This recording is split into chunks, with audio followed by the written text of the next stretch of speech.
Engraving requires a kind of, I've said it before, the weight, speed, and placement of the burin on a piece of copper that replicates the way light shimmers across the surface of a sculpture, or the way that a brush of a painter charged with a kind of pigment flutters across the surface of canvas to create the dazzling effects of strawberry blonde hair in a painting. I'm a fangirl on reproductive engraving because when you zoom in on the details and you see the regimented patterns that affect flesh, it makes no sense. None. Cognitively. Nada. Yeah, the cognitive dissonance is incredible. Let's just say that engravers were figuring out with a stipple or the dash of a mark how to create the halftone that could be photographically made in the 50s and the 60s and the 70s. Right, so they were way ahead. Oh, gosh, I never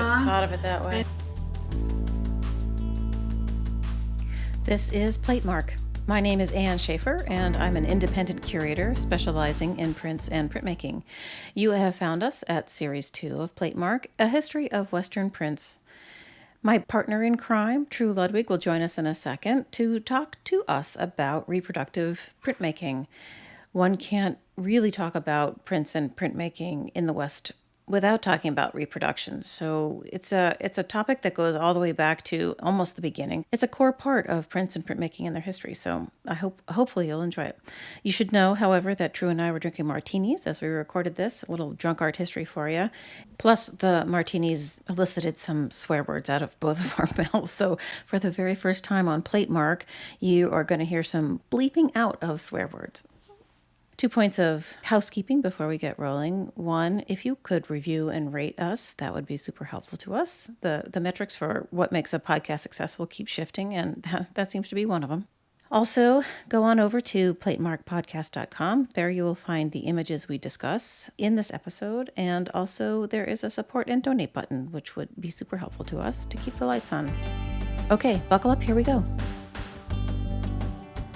All right, everybody, we are ready to roll. So we are moving on with History of Prints. This is Ann Schaefer, and I'm here with Tru Ludwig. Exactly. We're going to move on with an episode about reproductive prints, which get the honestly. Oh, come on, man. Repro prints actually, this is a very thorny issue amongst scholars of the time. So Ann Schaefer has forced me to convey to you some ideas about reproductive printmaking, which has become and continues to be a thorny issue for artists, art scholars, printmakers, print publishers.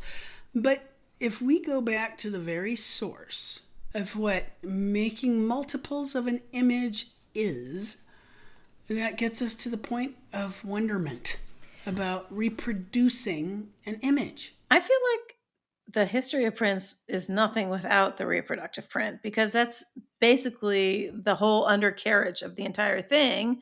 And it's a wide open field for people to study. Absolutely. And what's also interesting is the reproductive print. Listen, you need to completely erase anything in your brain that you have picked up from your phone, the street, the TV, any screen, anything you have clapped eyes on. You need to go back to a time when you have 0 images in your life. That's hard to imagine. No, you can't even, you, me, we can't even begin to comprehend the concept of an image-free life. Images were the province of the wealthy and the church, period. Right. And I've said this before, and you'll hear me restate things we've talked about in prior episodes, but the idea that you saw images either when you went to church, and yes, you did, because you didn't want to burn in eternal hell, or when you were walking around in your village, because cities couldn't have been more than about 150,000 people, you might see a sign that had a picture of something that was done by the proprietor within. But you did not see images. They were a very special, unique thing. The church had control over those. The wealthy had control over those. Why? Because they had money. So an image was a very precious thing. I think it's easy to forget what came before. And that's always the province of art history. So-and-so was reacting against the thing that came before, right? Yeah. So this is ground zero for that. Completely. Before we get rolling, we should do... Well, tell me more about yourself, Miss Ann Schaefer. We always establish our positionality so that people know where we're coming from, because it's only fair. I identify as a cis-het white woman, and I use the pronouns she, her. I identify as a trans gay white man who uses the pronouns he, him. We are recording this in Charles Village, Baltimore. At the Purple Crayon Press. Mm-hmm. Thank you very much. And it is the land of the Piscataway Conoy people. It is still the happiest place on earth, too. It is. We love it here. More so than Disney, which involves a lot of images. I just want you to think back to anything that you would have seen as an infant. No TV, no nothing. And then start understanding that images might become available. Well, they impress upon your mind. There's images from my childhood that are there forever. Tell me some. Well, I mean, stupid stuff. I grew up in Rye, New York, and there was a McDonald's there that had the old school arches that came out of the building, and there were these white boulders behind it. We used to climb on them. Like, it was a whole situation. And that vision of that ridiculous restaurant with the 35-cent burgers has never left my mind. My former spouse would say that around the chalkboard in the playroom in his basement, there was an alphabet arrayed, and E is always yellow because that's the way it was there. Huh. Imagine yourself in a place where nothing has any relevance except when you go to church. But it carries forward that he associated yellow with E. Just because that happened to be randomly cut out of stupid construction paper stuck to a wall. Oh, we're so impressionable. 90% of your information comes through your eyes. So imagine yourself in an age where there are none, nip. Well, they didn't even know what they were missing, really. Of course not. Because all you knew was work in the fields or sleep at home or, cuddle with the spouse or not cuddle with the spouse. But you have no images. The problem with this whole topic that we're going to discuss today is that the modern or the contemporary viewer cannot even begin to understand what the concept of number one, an image, but number two, the concept of air quotes, reproductive image was to people of the time. But they were so essentially important. I mean, back when I was in my trucking phase, it was like, oh my God, Seinfeld last night. So, and then he said, and you quote the entire episode of Seinfeld. Oh, it's the glue that holds people together. Absolutely. Shared experience. Absolutely. We saw this thing, and then he said, and but there was none of that. None. And so there was no basis with which you could comport with your neighbor because you had no shared experience. Except for shoveling Right. And drinking beer instead of water. Beer would be good because you had to drink beer because it was healthier than water. Right. Okay, what's on the label of the beer? Maybe nothing because you're brewing it at home. But eventually maybe you become a proprietor and you need to put a label on your beer. What do you put on the label? What stands for you? What is the icon for what you do? What matters to you? All of those things. So you have to erase. So it's It absolutely, from its essence, is commercial. It's a business. It's information. And here's the problem. We all want to think, art making is all about the individual and originality. And yes, it is. There's an original idea someplace. But reproductive print was the only way that new information, new ideas, new concepts of innovation, of design, of what something could look like. Let's go with this. The concept of your idea of what, if you're, an American who thinks about that collective idea of greed, Santa Claus looks like, was invented by Thomas Nast, an illustrator for a publication in the United States in about, 1890? Santa Claus looks like that. Was that the transition from Saint Nick to a non-Catholic? Yeah. Saint. Yeah, this is what Santa Claus looks gosh. like. So here's the problem with reproductive printmaking. So I've been fighting with this for much too long, and Anna's been incredibly patient, waiting for me to how do we discuss this topic? I have no idea, because it goes back and forth and back and forth. Because the idea of reproductive printmaking, of reproducing an image so that others may see it, is number one, philanthropic, and number two, business. Because let's say printmaking exists as a business. You make things in multiples because, well, I'm going to ask Anne, why make images in multiples? It's all about spreading it far and wide, right? Absolutely. That's the base of it. Absolutely. So the concept of having this new ability to present a picture, an image, an icon to people who have not seen something. And, this is what this stands for. And get it out there. But also the ability to read, the people who are not... Absolutely. Right? When you were a little kid, did you ever read with a rebus? And then Jack said to Jill, let's have the cat, picture of a cat, say to the bird, picture of a bird, what shall we do for fun? ? This is how we learn. Images, pictures, images. 90% of your information comes through your eyes. And then suddenly we have this ability to make multiples of an image and put them out there. So that's absolutely essential in being able to get a general population aware of artworks owned by the church or wealthy people. Let's just say, okay, let's go all the way back to history prints, and we'll just say, let's just find out what the church or the wealthy people have. Because they started it all. Well, they're the ones that have the money, follow the money, right? Who are making the images. So think about this. The church is maybe commissioning things. The wealthy are wanting and getting things, because they always do. What if you're really proud of what you commissioned? What if you want people to see what you commissioned? What if it matters that what you commission stands for who you are and the caliber of your being, the intellect of who you are, of what you stand for, of what you're trying to proselytize, what you're trying to impart to the world, or how you're trying to redeem yourself from hell. It's a marker of who you are. Absolutely. Huh. It is who you are. A picture of your face is you, right? A portrait. And we could even get to the point, well, eventually in the reproductive print, well, honestly, Anne, I'm going to tell you, I fought hard with this one to try and figure out where are we going to get to today. It took all summer. I know, Anne's going to beat me up now, because I know.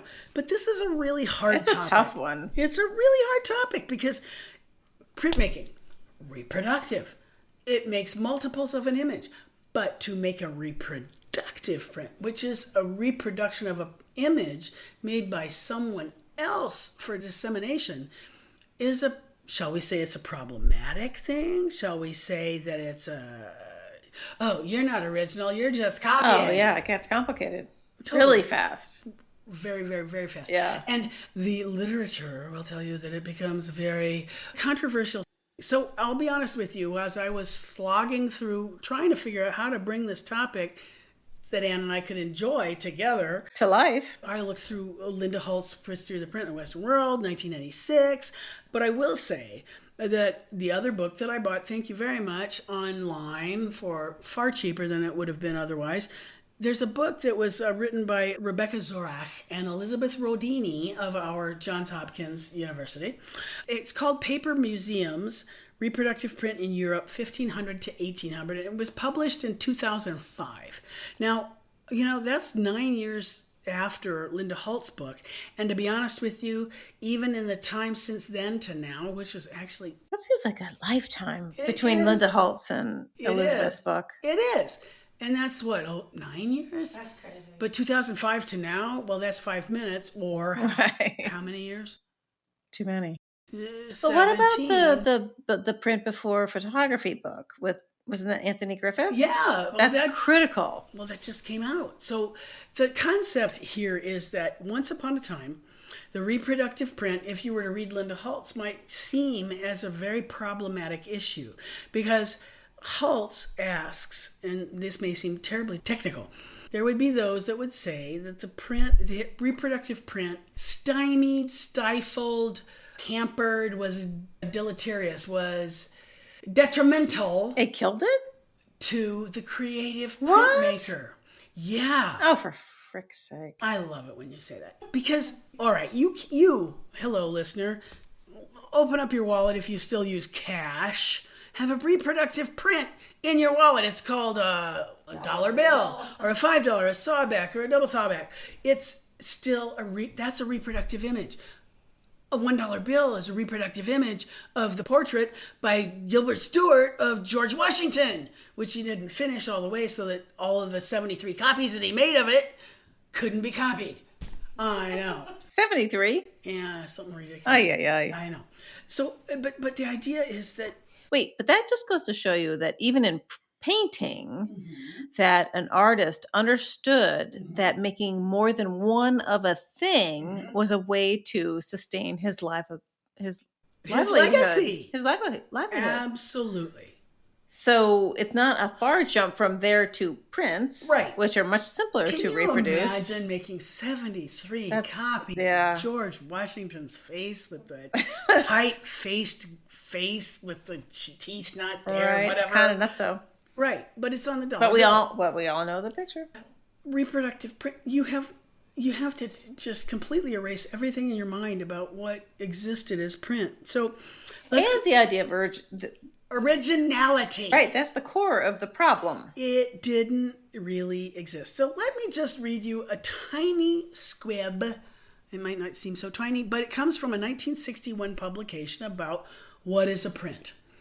And I want you to hear what the language was in 1961. Is it from the Print Council of America by any Yes, chance? it is. Okay. Print collecting is an art. And the print collector is very often a better artist than many of the makers of the print that he collects and rejects. He is an artist who uses a medium of expression, a mixture of good judgment, a highly developed appreciation of good art and bad art, a spirit of adventure, and a drop of gambler's luck. And the collector is just as keen and enthusiastic about practicing his art of collecting prints as the artist is in practicing his art of making prints. What? Mm-hmm. This is going round. And for the sake of both of them, it is a mighty fortunate that their enthusiasms are so mutual and so nicely directed towards each other's interests. New paragraph. There is one advantage, however, that the collector has over the collectee. The former can rummage through the portfolios of numerous printmakers, while the artist can enjoy only the making of his own prints. And this is all the artist needs of joy and anguish, I am sure, for the making of prints is no easy task, nor, for that matter, is the collecting of them without its moments of regret and disappointment. But that is, for both, the price of experience, and it tends to make them into better artists and better collectors. Yikes. The education of a print collector starts with his first symptom of print consciousness. That moment when he looks twice at a print and decides that it is a print and not merely the reproduction of one. Oh, ouch. That is the beginning. The next step is when his eye discovers an etching that delights him to the degree of possessive desire. And the third is when he actually buys one. And on the theory that 3 times makes a habit, one can assume that a person is not a collector. What? I can't even follow. So the point is, reproductive, even in this 1961 treatise on printmaking, is reproductive is bad. Bad, right. Well, okay. Right, of course. Let's just get right down to it. All right, we're changing the narrative. So, reproduction. So this is very difficult for people of our time and our era because we live in... Well, it's never gotten its moment. No. And what's lovely is that we live in an age... in this very moment, and it is indeed 2022, an era of inclusion, of diversity, equity, inclusion, and globalization, DEIG, that we want to be able to allow all voices to be heard. And honestly, throughout the literature, Holtz even quotes various authors, Ivans mostly, that the reproductive print is a decline in printmaking. It's so funny. It's away from the original print. The whole thing is based on reproductive prints. But the concept of how you share an image and what is important and what's new and what's the late breaking news, essentially, the print was the newspaper of the visual world in, let's say, the 1500s and the 1600s, certainly. And honestly, Anne, I'm going to tell you that we're not going to get past the 1600s today because honestly, what happens in the 19th century when all those other forms and the photo and the la, that's a whole nother episode. That is a whole nother episode. It really is. Because what we have to think about is what these guys just figured out, how to make an engraving. They just figured out how to make an etching. They went, ooh, I'm looking at some new work by this dude named Michelangelo. That's cool. What am I going to tell my boys up front, up in Antwerp? Rome is different than Antwerp. It's over the Alps. Hey, let's figure this out. Reproductive print was what made it happen. And it's, honestly, this has been a problematic episode. Anne is like, why have we been waiting so long for this episode? But it's because the reproductive print is the only way we learned. Right. It's the only way anybody figured anything out. Right. So if you have these heroes of art history and they have zero facility or interest in translating their designs, their diseño, into printmaking, what the heck are they supposed to do? They're going to hire somebody to make that happen for them. Why not? Right? If you got the money, make it happen. Right. So now we're going to sort of try and work off of this sort of quasi air quotes, scare quotes, PowerPoint that I have adapted for my students. When I talk about the invention of printing, and thank you, Mr. Johannes Gutenberg, about 1455, the invention of printing spreads ideas. Easily, we could say it spreads the Renaissance, the Renaissance, the rebirth of ideas from the classical world to the now, which already right there, we're in problems. Okay, the Renaissance. Now, God, so now that I'm teaching to a 2022 class, I mean, the concept of the Greco-Roman past and the folly, the stupidity, the basest aspect of the Gothic, all of those things that went on between the fall of Rome in about 400 and the rebirth of Rome in 1400, that was all Dark Ages. It's tragic, really. I fortunately have students that are forcing me to open my eyes to the possibility that there's more than the rebirth of the Greco-Roman past, but also the Reformation, and we've talked about that in a prior episode, but also the idea of the scientific revolution. That couldn't be done without the reproductive print. We've cooed on and on about how brilliant Vesalius in 1543 with his On the Fabric of the Human Body, when he published this first really astonishing treatise on the human body with woodcuts that were possibly designed by Titian, of the human body being dissected layer by layer by layer. That's how scientific revolution gets about. Right, knowledge. It's all we're after, really. Oh, now let's remember that was published in Basel. Right, which Basel. is now Switzerland, right. Which is a neutral area. But here's the deal.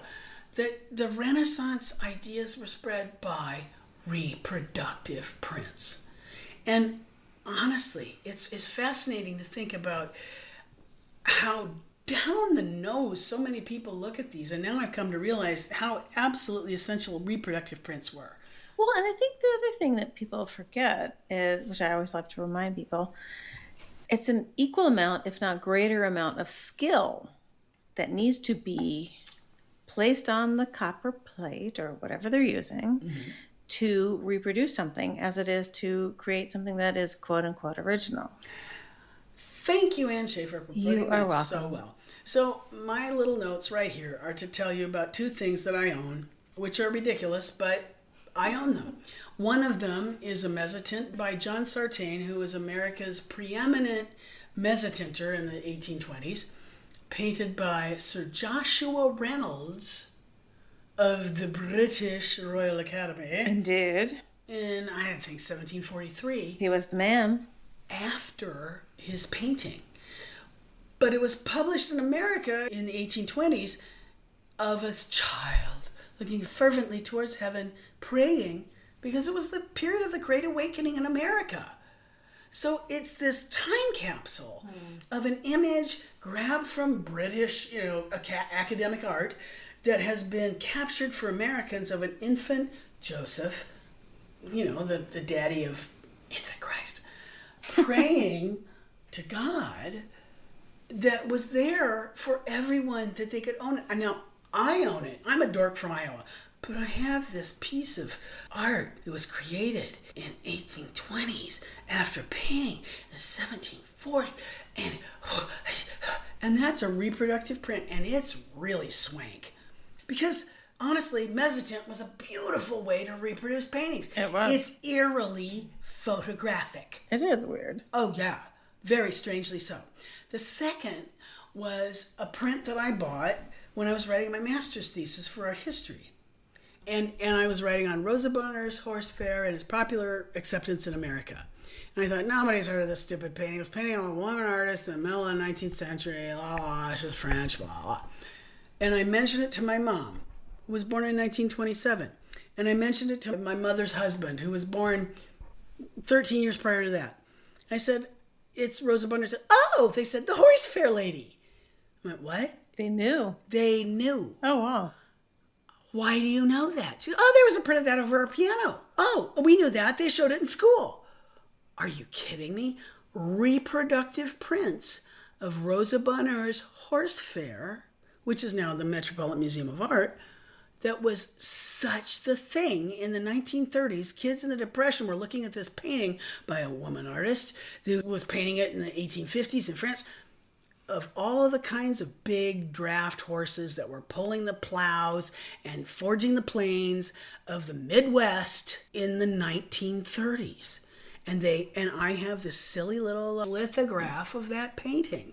That's a reproductive print that was made after the painting was sold to America. I don't care. I just know that it's kind of like having a little piece of Elvis's hair. That reproductive print gives me a tie to something that was made by someone who had a different kind of vision in a different time and place that resonates with me. That's thrilling. And it doesn't matter that it's the original painting. I can't have the original painting. And let's say I'm from Iowa, and I never get to the Metropolitan Museum of Art when Cornelius Vanderbilt bought the painting in 1887 in Oxford. I didn't write my thesis about it. But he gave it to the Metropolitan anonymously. He did? Oh, yeah. Interesting. In the papers, it said, and the world waits with bated breath to find out who purchased the painting at auction. And then suddenly it's donated to the Metropolitan Museum of Art, which was just being founded in New York, what does that do for Cornelius Vanderbilt? Raises his Cha-ching! Yes. It makes him a good human being. Right? And so the idea of reproductive prints and how they elevate those who commission them or own them or understand them, so they understand that what they're seeing is important to who they are as an individual, who they are as a society, who they cater to, how smart they are, what their legacy is for the future. That's the thing that a reproductive print can be. We've talked about a variety of print techniques. Engraving is the thing that reproductive printmakers will use to emulate ancient sculptures or contemporary sculptures or ancient paintings or contemporary paintings. And the thing about engraving is that it's that exacting practice of inscribing down into a plate with a burin and translating something that's either in 3 dimensions if it's a sculpture or 2 dimensions if it's a painting into something that you can see in black and white. How do you transcribe the world that you live in? Atmosphere, light, shadow, shade, mass, bulk, color, if it's a painting. How do you transcribe that into something that is a handheld object that you can look at? And you go, oh, yeah, that's a sculpture from ancient Greece or Rome. And it is crazy that they somehow latched onto engraving as the method of doing it. Well, let's think about it. Engraving is so long-lasting. It plows down into that plate. Tru is making the motion of swells and tapers. I wish you could understand the swells and tapers that I'm plowing down into the plate, as opposed to just biting down with an etching. Engraving requires a kind of, I've said it before, the weight, speed, and placement of the burin on a piece of copper that replicates the way light shimmers across the surface of a sculpture, or the way that a brush of a painter charged with a kind of pigment flutters across the surface of canvas to create the dazzling effects of strawberry blonde hair in a painting.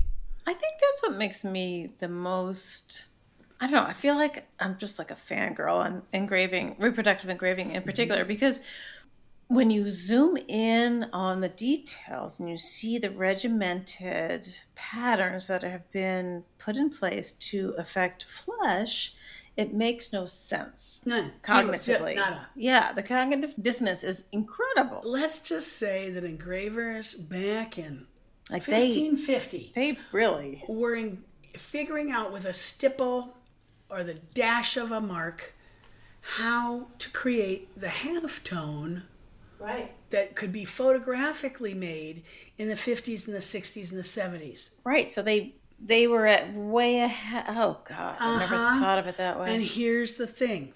There are those that would say reproductive print. Well, engraving lends itself to reproduction, all right? Because it can capture those nuances, and it came first. It came before etching. Etching, by its very nature, is autographic. If you've ever signed a check, if you've ever pretended to sign your Visa card on a blah, blah, blah thing, that mark that can be made as an etching is liquid and easy and free, and it's cursory, like cursive. But engraving is nothing like that. Engraving is a thoughtful placement of all of these moments where it makes no sense.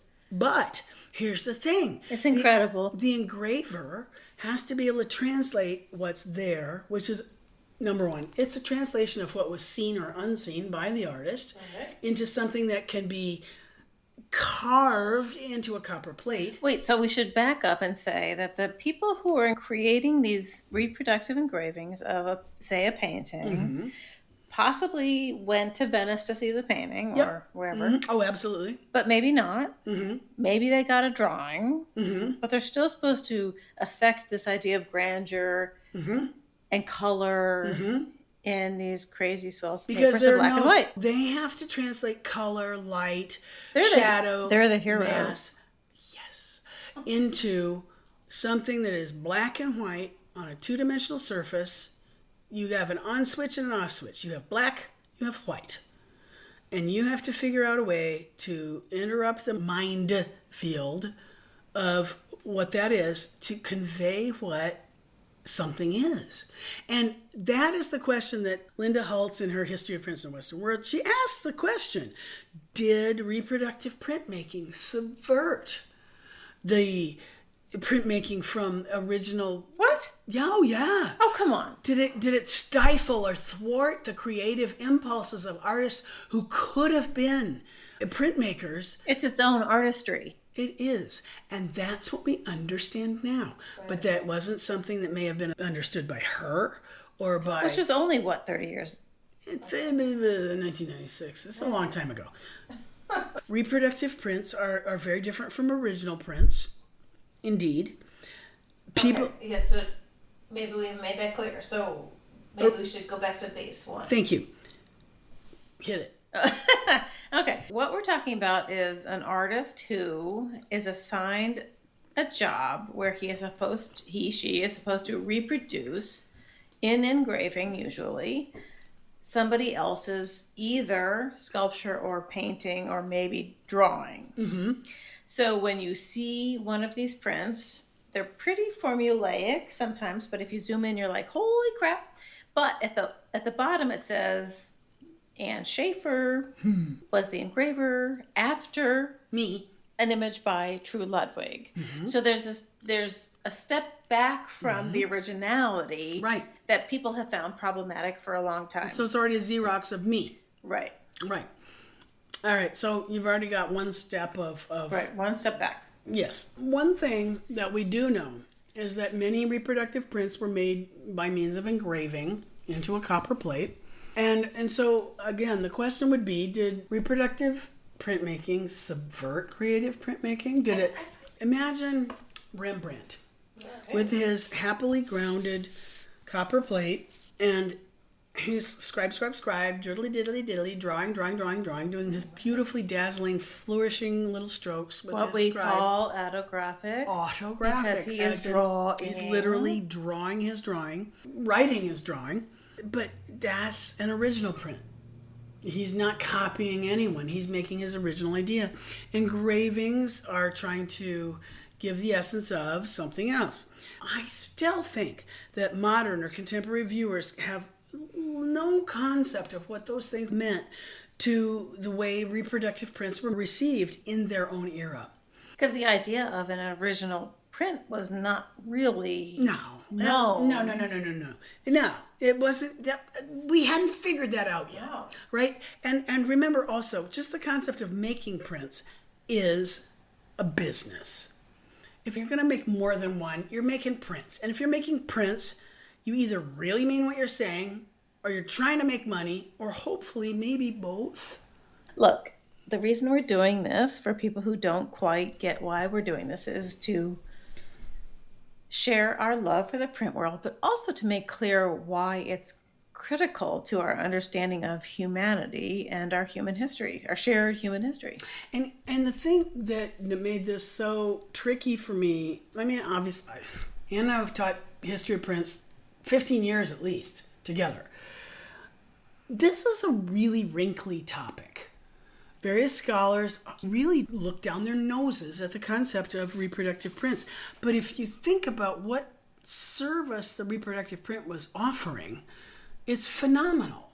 One of the things I was hoping to establish with this was starting with some of the concepts that are offered by Holtz in 1996, but then this wonderful exhibition that was put on in 2005 of paper museums. Sure. And then Ms. Ann Schaefer, the link you sent me to the British Museum exhibition that you made your son go see this past summer about the prince in the court of Rudolph of the Habsburg Empire, that shows what a revelation the reproductive print was in terms of how to elevate the status of the person who owned such things, how to elevate the status of all those who viewed such things, so that it was absolutely a learning opportunity for everyone. It's not just, it's just a copy of a copy of a copy.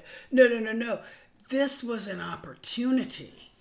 I recently had a conversation with Maureen Warren, who's at the Krandert Art Museum, and she has an exhibition up of Dutch political prints. And she made the point in our conversation that William and Mary, when William decided to invade Britain and become the king, that they were advised to bring a printing press with them. Of course! To sway public opinion about the righteousness of his invading his father-in-law's country to become the next king. Absolutely. I mean, it became clear very quickly, I guess is what I'm saying. By the way, Paul Revere, our nation's founder, Mr. Perfect, stole an image of...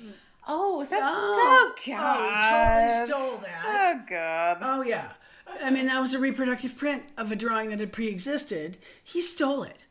Understand, my friends, that intellectual property was not something that was understood in those days. Right. So, at the moment, I'm showing Anne this image of nowhere can one get to know an artist better than in his prints. And there's 4 different states of a Rembrandt etching of the 3 crosses. Right. It's a quote from Ernst Ludwig Kirchner. Here's another interesting thing. Etching, which really starts to become its own world. Oh, so we're talking about the differences in technique that fall into these columns really fast. Absolutely. We talked Rembrandt, right? And we talked about how he could ground that plate and he could literally scribe through that with any pointed object, la la la la la la la la la, and just write an image. And it would be his and his alone. An original image, an original print, autographic. It is the signature of the artist, his mark.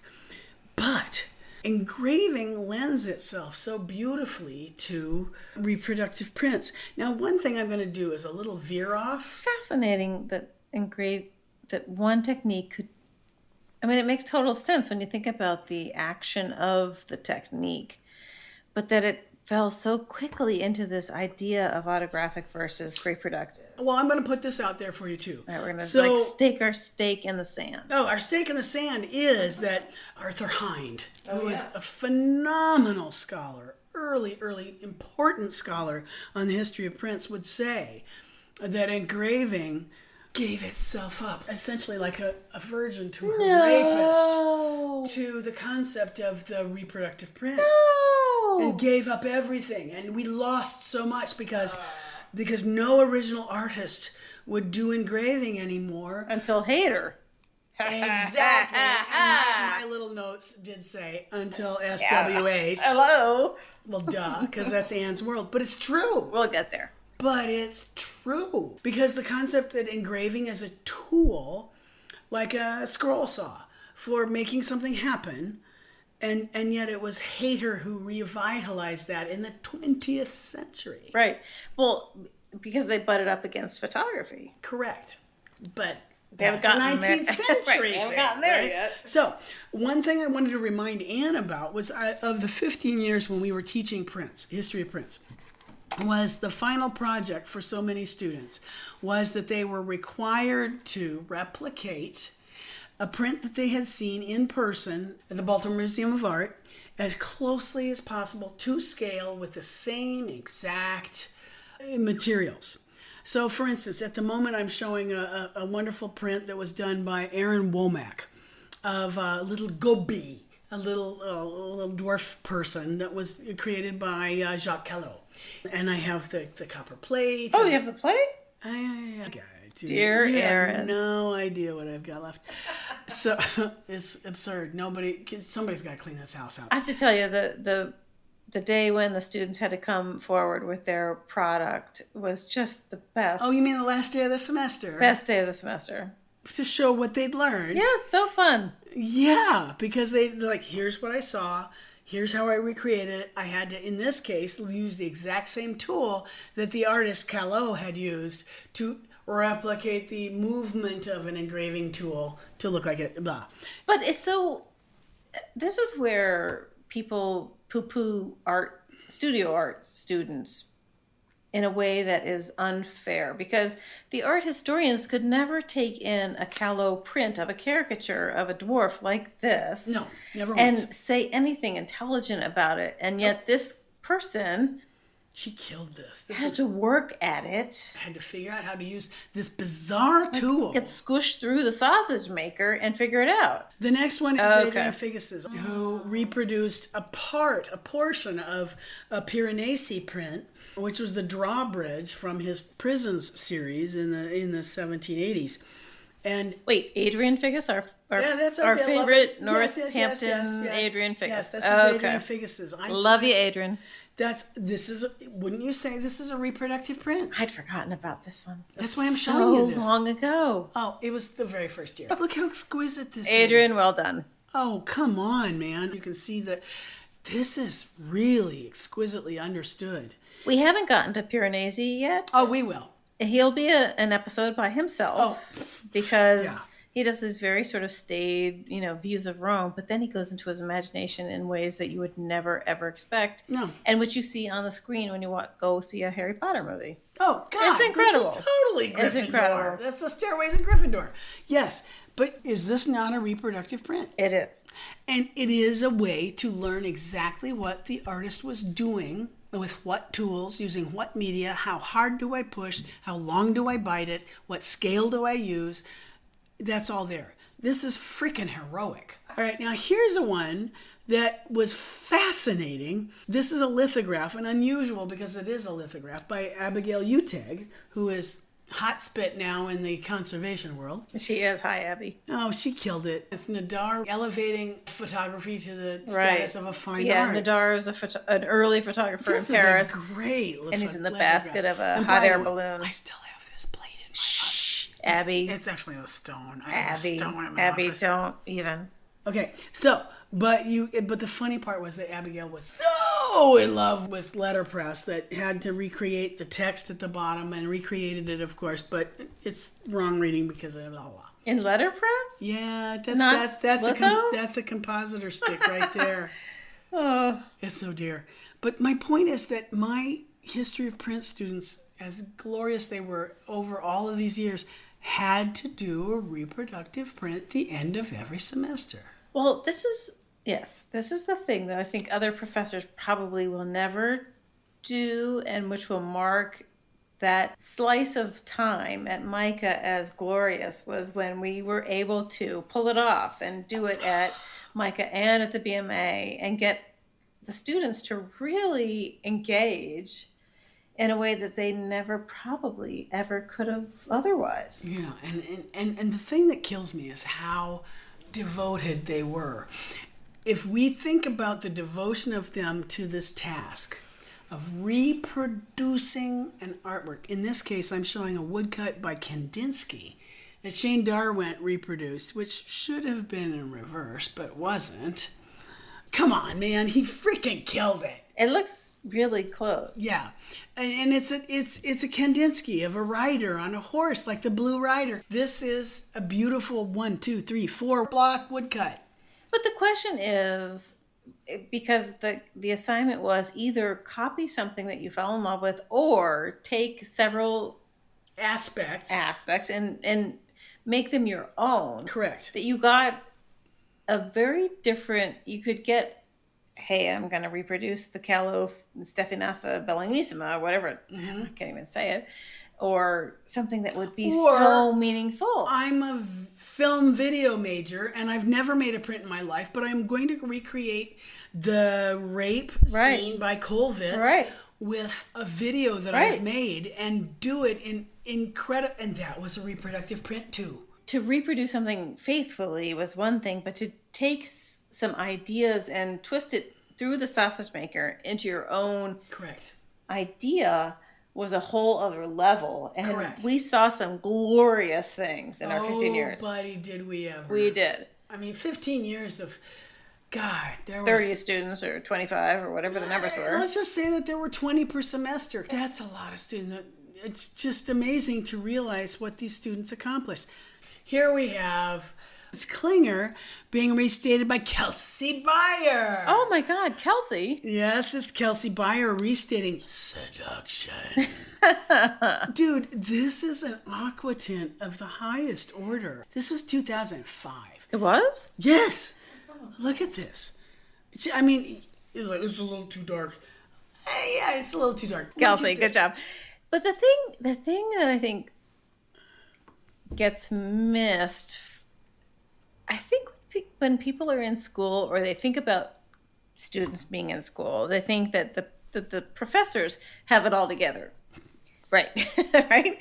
And so every semester that we taught history prints together, we would take the temperature of the group, if they were engaged or not. There was one semester we were like, screw them, we're not doing this again. That's right, 2014. We worked too hard to, you didn't appreciate it.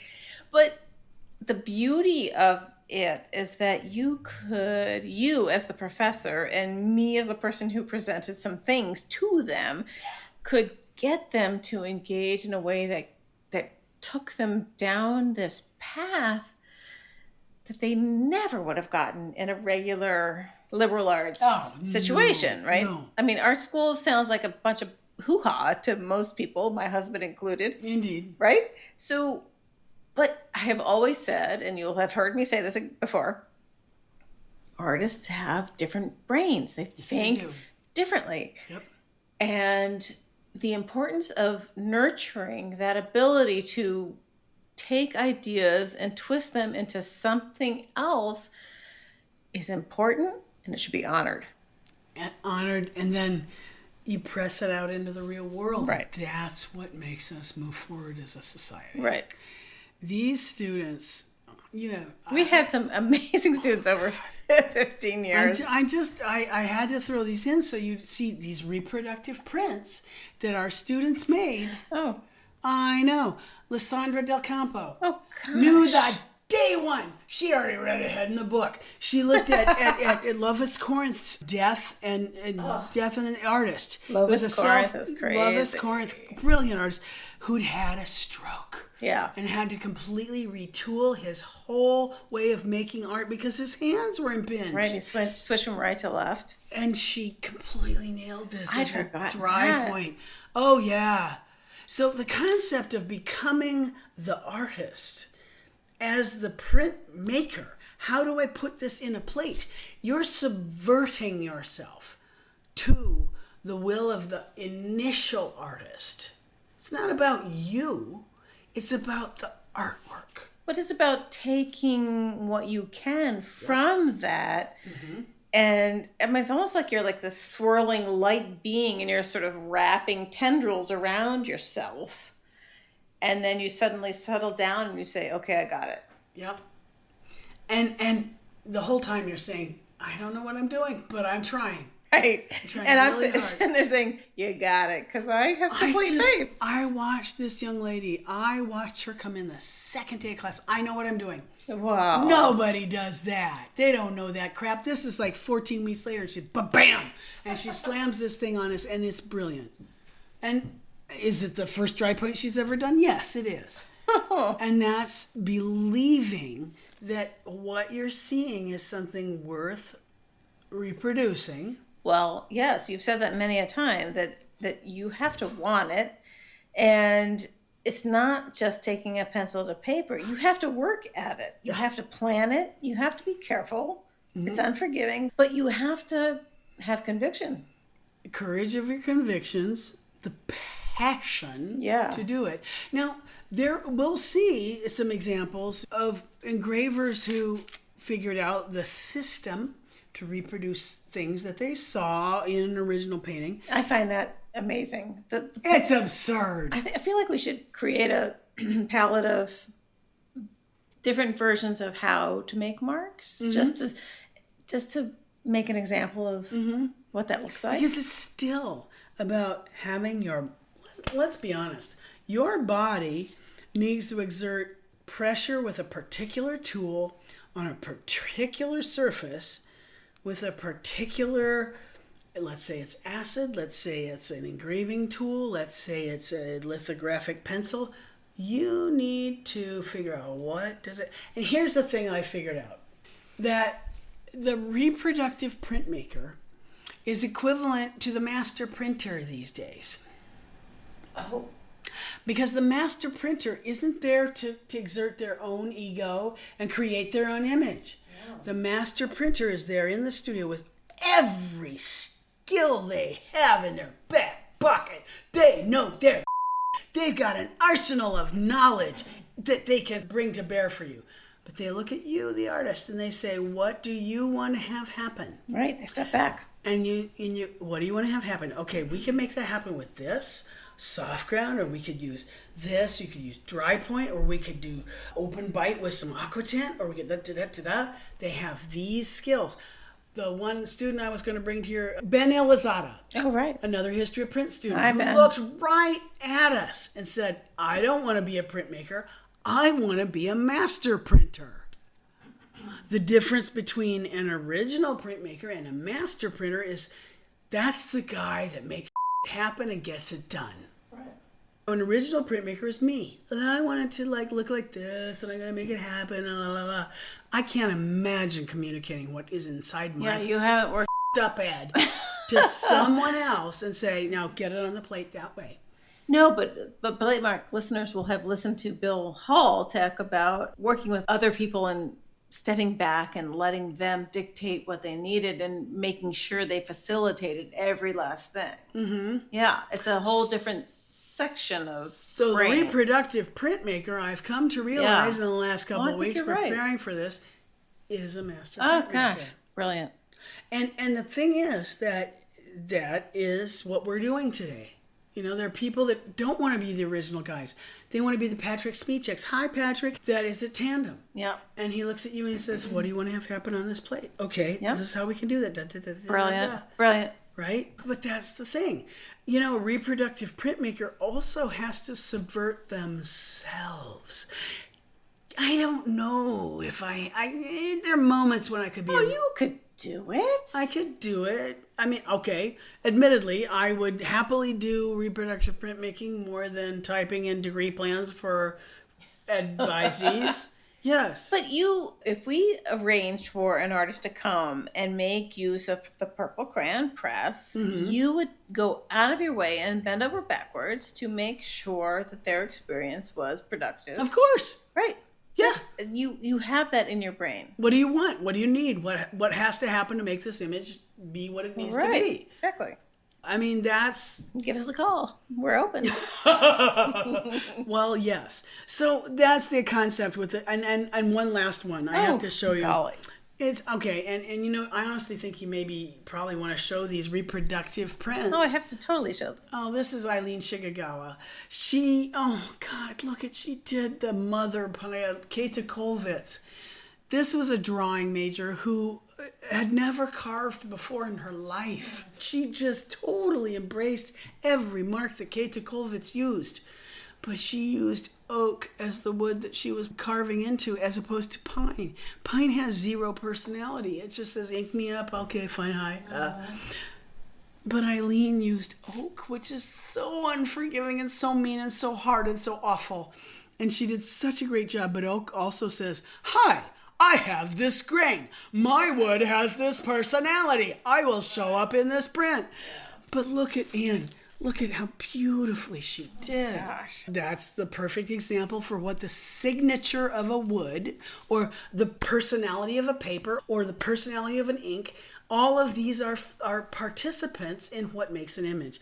So I wanted you to understand that you, Ann Schaefer, had been a part of this reproductive print process. There is something to say about Keita Kollwitz, who have not gotten to yet. Oh, and we will. And which I have identified as Tru's Patronus. Patronus. Which is really smart. But the thing that strikes me is that many students over 15 years have identified Kollwitz as a top of list person for them. Me too.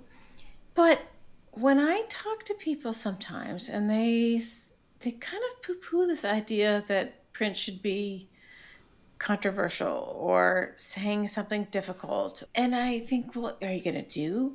Kittens and sailboats? And I kind of stop there and I think, how is this possible that you could be in this world and not understand that print is the perfect medium to say whatever it is you feel at the core of your being is important? What is your manifesto? There you go. And I'm sorry, that's all I demand of my students is that they figure out what their manifesto is at the end of that particular semester. Of course it will change. Mine changes, of course.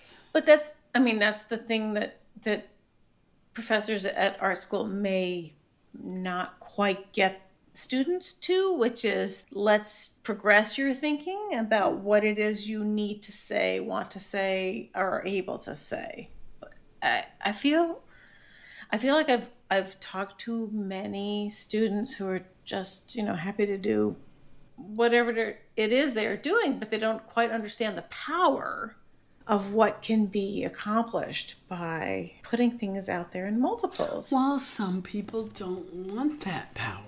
I guess. But Some people why would you take it? Some people want to be Matisse and say it's an easy chair that you settle down to at the end of a day, and that's okay. No, and it's not. Okay if it matches your sofa. I'm saying this. But I know. I can't. I don't know. I got such troubles. Okay, but that's the beauty of print is that it can ignite so many things. So, and the other thing is that because printmaking is often off in this column over to the side, that we are free to do it. That's the beauty. You totally can't. Yes, because it's just far enough out of mom and dad's eyesight of the academy that it can just go, okay, you. I'm going to do this thing over Hello, here. Suko. I know how to draw. Hello, Tom Huck. I know how to do a thing. Hello, Sean Star Wars. And I'm doing a thing that you're not supposed to see. That's just a gesture. But that's what print can also be about. We've seen prints that are lovely, pleasing. Yep. Nothing more controversial than I the have weather. purchased some myself. And you did a fine job today. I did. I bought a new print today. But that's the beauty of print. Yeah, it's on the scrappy edge of the academy. But I mean, let's talk about when the history of the lives of the artists was republished. Vasari had written the first version, blah, blah, blah, in 1543. It was republished in 1550. And then it included a chapter on Prints. Thank you, printmaking. And the same concept of how eventually the French Academy decided it was, oh yeah, prints are a unique entity unto themselves and we must allow them into the Academy. Oh, that's interesting, because they'll use them. Oh, yeah. Heavily. But because it's so powerful. You know, you can't put the genie back in the bottle. You just cannot. So you have the concept of multiples. You have the concept, okay, back to the concept of, go ahead.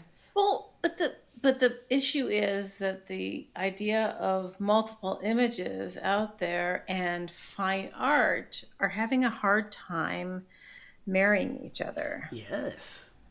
Well, because, come on, the buyer is always right. Right. You're a painter, Ann Schaefer, and your buyer has said they want a portrait of their family that does blah, blah, blah, blah, blah, and you do blah, blah, blah, blah, blah, blah. And then your little self on the side says, oh, scritchy, scritchy, scritchy, into a little copper plate. Something on the side, Goya. I guess that's really it. It's a surprise and a domestic, personal encounter with an image that allows you to say, oh, maybe I shouldn't really believe the hoo-ha that is the donor's altarpiece in the church that I go to, that there's a lifeline, right? Mm-hmm. That enables me to start thinking, hey, that's all you need, right? Oh. It's just it's just the strike of the match. One tendril. Right. Is all it takes to ignite that little fiber that says, I have agency, I have perceptibility, I can look at other images, and one image can be so powerful. When we get to Daumier and we talk about Rue Transnonaine and how the French tried to completely stifle that, one picture. Yeah, that's I think the thing that people who are giving you the history of Western painting don't quite have under their belt, right. Which is these flashpoints. Oh, I love that term. Flashpoints is lovely. And the concept of, well, okay, so let's say that Holtz, because she wrote the History of Print in the Western World, 1996, had said that reproductive print was, and like Hind, it's like, everybody gave up so much to the original print. No, they didn't. That makes me nuts. They're two worlds. And the beautiful part of this, what's your pronoun today world, is that what was it that was intended? Well, we have no idea what was intended, but what was the possibility is a beautiful thing that we can now pay attention to. Here's the beautiful part. Once upon a time, everything that happened before 1400 was garbage. So all of that medieval crap, all that Gothic crap, all those beautiful cathedrals streaming heavenwards, hand-carved, lifted by horses and human bodies that had carved it all by hand, that was all crap. Because it was only okay until the resurrection of the Greco-Roman Empire. The concept of ideas that were 1,000 years old that were acceptable. What's hot? What's now? What matters? That is a good point that the print people are on it. Yeah, because it's way more than the esoteric, I'm going to carve the blah, blah, blah. The concept of the print is what's happening now. Right.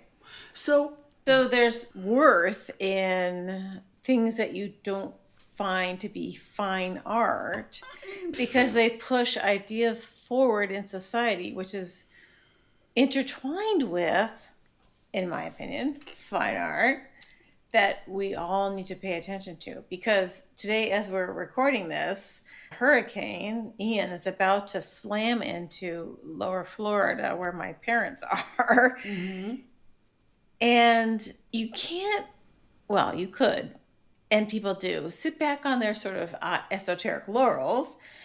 But the real truth is that art and society and current events are intertwined and should be and will be forevermore. And it doesn't mean it's lesser. Oh, no. And your word of flashpoint is so brilliant. You say flashpoint. I say this as the kid of a journalist who wrote for the Des Moines Register and Tribune. What's happening now? And prints say that. A portrait of you on a horse doesn't say that. But a print of the moment can. And even if it is a reproductive print, it says, who cares? Well, what? But, okay. Right? Well, I think that's where I really get at the end of this episode is like, who cares that you're making a print after somebody else? A, your craftsmanship is very apparent. And craft is, oh God, it's so insane. Craft, okay, that dirty word. Right. Craft, do you have a care or about skill? What you mean? Craftsmanship is an elevated term. Sure. You know, if you were an instrumentalist and you were playing impeccably in tune, impeccably on beat, you were a money player and you were right there at the ictus when that conductor's baton came down, that's craft. You are the best of the best of the best.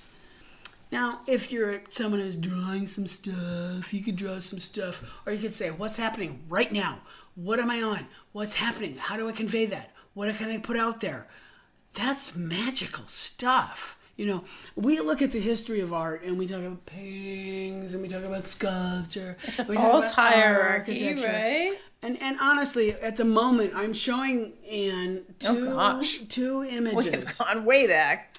I mean, this goes way, way, way, way back. You're talking Ghent altarpiece by Jan van Eyck. Let's talk the Trinity by Masaccio. Okay? These guys, believe it or not, were contemporaries. 1432 to 1427. And then we look at the two prints that came as a echo, a ripple effect of them. We have Schongauer's Carrying of the Cross to Calvary, 1470. We have Palaiuolo's Battle of 10 Nude Men, 1470.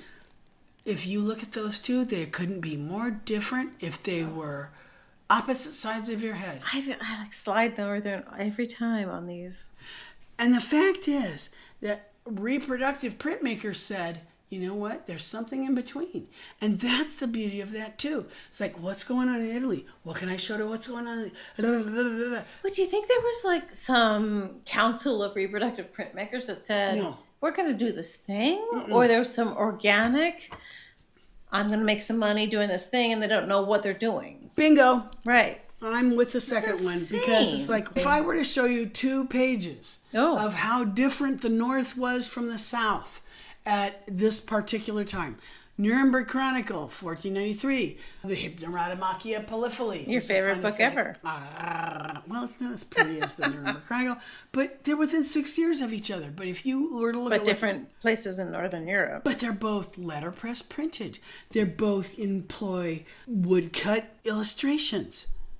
And this is a good opportunity to remind people that we're dealing with Western Europe. We're not dealing with the Americas, South America, Far East Asia, Russia, India, anything. It's Africa. An insanely narrow cast. It's very narrow. But honestly, I'm doing everything in my power to broaden that and involve. It's tough. It is, and because they control. I'm an old white dude. What can I say? They control the narrative for the next 500 years. Do. Well, they do. But you're so right, because that was the other thing that was happening as I was trying to come up with, what do we talk about with the reproductive print? Everything has changed so much, even from 1996 to the present, which is lovely. Absolutely lovely. The reproductive print completely stifled and stymied any original artists until... And then now it's like reproductive print opened people's minds to what was possible with the best possible practitioners of that craft. Nobody's better than Goltzius and Holtzius. Sandradam, there's tons of Mueller, all of them. All of those boys made it visible for others. And, let's be honest. That was not like, I'm going to go be making this visible to others. That wasn't their thought. That was probably Prince Rudolph II Habsburg, blah, blah, blah. That's not the point. It's like, I'm going to do my job. I'm going to show up. I'm going to make my best mark. But here's what will happen. They didn't know. They had no effing clue. Come on, people. I'm in my swim lane. I'm in my lane. I know, dudes, I know what I want to make, and I want to make Anne help me print it. And I can't enforce that on anybody, but I know what matters to me. But that's all part of the originality part of it. But to think about the publication of books, ideas, the various differences in how the North was thinking versus how the South was thinking. The North was trying to make their books look like manuscripts that had been written by hand. The South was like, okay, we really want woodcuts that look good, that look crisp and clean, and we're going to use this new thing called New Roman. You know why we're going to call it New Roman? Because it looks like the we're seeing on our monuments. It's New Roman. You know what you call it now in the 21st century? Times New Roman? There you go. How convenient is that? It's probably your default on your computer. And there you go. The thing that continues to amaze me is that I love the politics and the machinations of the market and all that stuff. But when it gets down to it, I just want to zero in on the goddamn mark making. Oh, that means you're an artist. I guess so. Yeah. You're a curator, but you want... No, but come on. You make some... I think I might be an odd curator because I make really... some zesty watercolors. Thank you. I really... It's about the mark. Love understanding what the artist was doing it. Hits right. The matrix. Right. So today, as I came over to record this with Tru at the Purple Crayon Press, I received in the mail today a tube from... Rainis Galaitis. Yes, from Latvia, from an artist named Rainis Galaitis. Who's not even 30. Yes, he's a youngster. He's great. Yes, but he's been making these engravings, and he made a self-portrait after Claude Ballon, which we haven't gotten to yet. But any of you people who are print aficionados will know the Claude Ballon portrait of Jesus Christ on true face on the Sudarium, which 1649, which is a single line starting from the nose that spirals out. So Rainis did this incredible portrait of himself, holding an iPhone. Yes. So these things came in the mail today, and we unrolled them and just kind of drooled. I mean, we almost kind of... That would have totally been a final project for History Prints. Right, exactly. Absolutely. Yeah, so the question is, if you're an artist, do you adopt an quote-unquote old-school method of making, engraving in the reproductive sort of pattern style, to create these incredible works, and do you get noticed for it? Like, how do you break through the noise of conceptual art of the New York crappy gallery system? How do you do it? And so for me, as a print curator, I hope that I allow for, and I've talked about this before, that tiny little narrow sliver of pie that is the contemporary, blue chippy, whatever, that most quote-unquote contemporary people go for. There's, 95% of the art world that is making work outside of that. And Rainis Galaitis is one of those people. Oh, no, that guy is authentic. He's the real deal. He is the real deal. I'm actually I'm jelly. I'm covetous. I know, he's only It really pisses me off. Yeah, I know. All right, we're tipping your hat to you, Rainis. Rainis, congrats. No, thanks for the prints.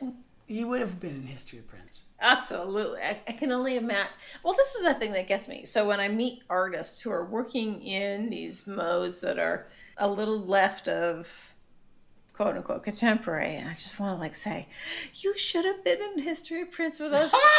We could have twisted you and pushed you through the sausage grinder and pulled you out the other end. Can I just say that makes me really, really, really happy? Oh my gosh, I felt like for 15 years that we were able to open eyes, open hearts, and open techniques for people to really get them thinking about possibilities that were not in their brains before. The opening hearts is the bottom line. We can always talk about technique, blah, blah, blah. But to get them to feel in their heart of hearts, in their soul, they're not just fronting. They're, what do you stand for? And if you're making a reproductive print, that means you stand for that. Well, you stand for whatever the message is of the thing you're reproducing. Yeah, because honestly, the amount of effort that's involved in creating a reproductive print is, as I'm not going to lie, it's as much as making the initial impulse. Absolutely. Okay, I'm cutting it off there. We continue for another hour almost. So I'm going to split the episode up into two and leave you hanging. Sorry about that. Thank you for joining us for this episode of Platemark Series 2, A History of Western Prints, our first of I don't know how many on reproductive printmaking. As always, the images that we talk about are over on the show notes at platemarkpodcast.com, and over there you'll also find several things. One is one that I haven't mentioned in a while. There's a little circle that has a microphone in it, and you can press that and leave me a voicemail message of the length of 60 seconds. So if you have questions for us, please avail yourself of that. We're happy to answer them. And what else? Oh, there's a support and donate button there that will help us keep the lights on. You can sign on for a monthly membership of $5 or make a one-time gift of your own choosing. I have to thank Michael Diamond for the use of his original music. As always, I have to thank Tru Ludwig for being my co-pilot on this crazy ride. All right, I think that's it. We'll see you next time.